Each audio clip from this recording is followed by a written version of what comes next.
Hello. Hello. On the way here, I saw a woman on the tube reading a book. It was quite big, and it just said the first 50 signs of mental illness. And I just thought buying the book has to be the first sign. has to be the first sign. You know how they say in London you're never more than 6 foot away from a rodent? No? You're learning. They do. I think you can say the same thing about an office with an unwanted opinion. I was in a meeting the other day, and the person who was running it went around the room and decided it would be a fun little icebreaker for us to all go around the room and tell each other what our New Year's resolutions were. And I just thought, I know, right? That's not a fun icebreaker. Look, just go around the room and tell everyone what you're insecure about. That's group therapy, which I have done. And that is a real-life simulation of getting CC'd into an email chain you don't care about. Because however much you want to, you can't scream unsubscribe into a crying person's face. But everyone was going around the room and telling each other what their New Year's resolutions were, and I didn't have one, and I just kind of panicked and went, to start running. And I could have stopped there, but I went, to start running, a brothel? I don't know if it broke the ice, but it definitely shit on Beverly's Marathon, you know what I mean? I reckon the only way I could get laid at the moment is if I actually did run a brothel. I'm single, and I was like, last year I did focus on dating quite a bit, but I gave up on that because I was on Grindr, and for anyone in the room who hasn't used Grindr, it's a little bit like interning as an escort. I wasn't earning any money, but there's loads of jobs to do. But I gave up on that because I had one guy tell me on there that I have the body of an exclusively speaking role in gay porn. Fucking hell, you took that harder than I did.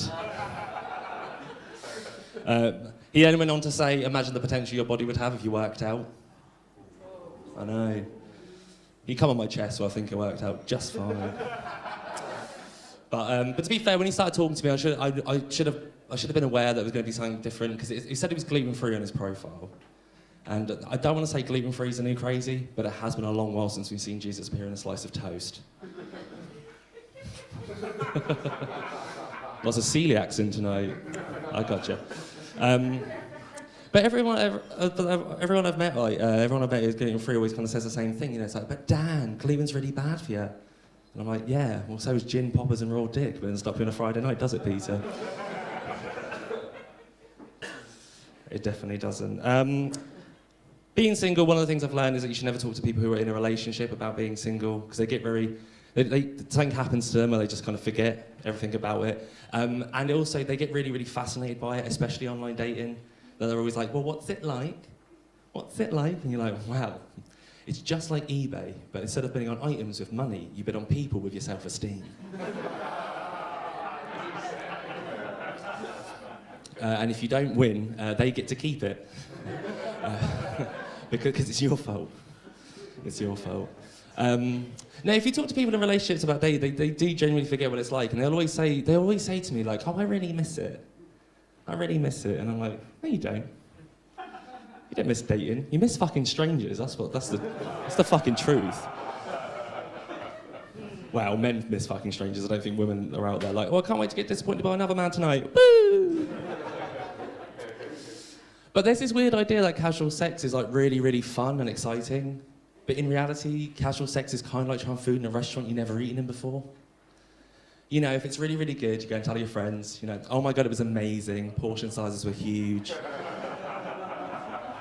It was so good, we ate twice. Or is that you start eating it and the other person's enjoying it, but you're not, and you don't really want to say anything to ruin the evening, so you just kind of decide on your own you're not going to eat there again. Unless you're really, really hungry. Or you need to make a new restaurant jealous.